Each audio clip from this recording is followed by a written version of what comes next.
Friday, May 31st, 2019. Trump says U.S. to impose 5% tariff on all Mexican goods.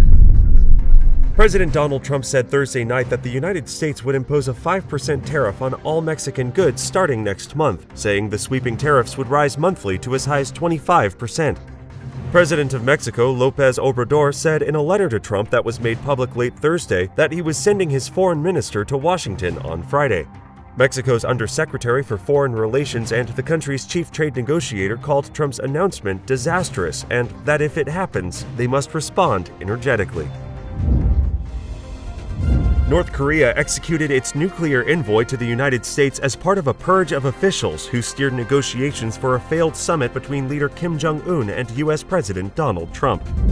India's Prime Minister Narendra Modi launched his historic second term at a solemn ceremony in front of cheering supporters Thursday, ahead of unveiling a revamped Hindu nationalist government. The Israeli military on Thursday completed the destruction of a cross-border Hezbollah attack tunnel from Lebanon, which the army said was the largest and most technically advanced passage dug by the Iran-backed terror group. Avigdor Lieberman turns elections into referendum on religious influence. Avigdor Lieberman, a bitter right-wing rival of Prime Minister Benjamin Netanyahu, says he is trying to stop the country from becoming a religious state. The rift between Lieberman and Netanyahu is laying bare the tension between religious and secular Israelis that has pulsed through Israeli society since the country's 1948 founding.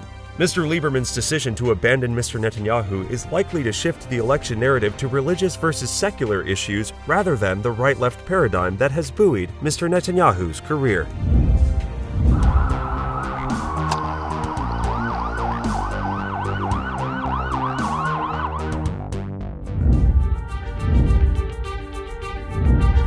A group of 1,036 migrants that crossed the border illegally near El Paso, Texas, is the largest the Border Patrol has ever encountered. A Navy SEAL accused of killing an Islamic State prisoner in Iraq in 2017 was released from custody on Thursday ahead of his murder trial for the alleged slaying. A Palestinian Uber driver kicked two Jewish women out of his car on May 19th after he learned they were leaving the Israeli-American Council's Celebrate Israel Festival at nearby Rancho Park. U.S. judge rejects Trump administration move to start wall construction.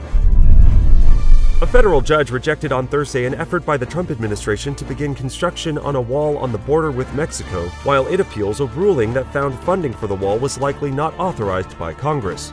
U.S. District Court Judge Haywood Gilliam in Oakland, California said in a written order the government was unlikely to prevail on the merits of its appeal, and therefore failed to justify a stay of a preliminary injunction issued last Friday. The Trump administration has said it plans to redirect $6.7 billion from the Departments of Defense and Treasury toward wall construction after failing to convince Congress to provide the money. An anti-Semitic note was found on a billboard at the Brooklyn Jewish Children's Museum on Thursday evening, and police are now investigating it as a hate crime. After 25 years of swiping, the MTA is launching a new fare payment system Friday that will eventually render the MetroCard obsolete. Family members of recovery workers who died after digging through smoldering ruins joined city officials Thursday at a dedication ceremony for a new section of the September 11th memorial at the World Trade Center in Lower Manhattan.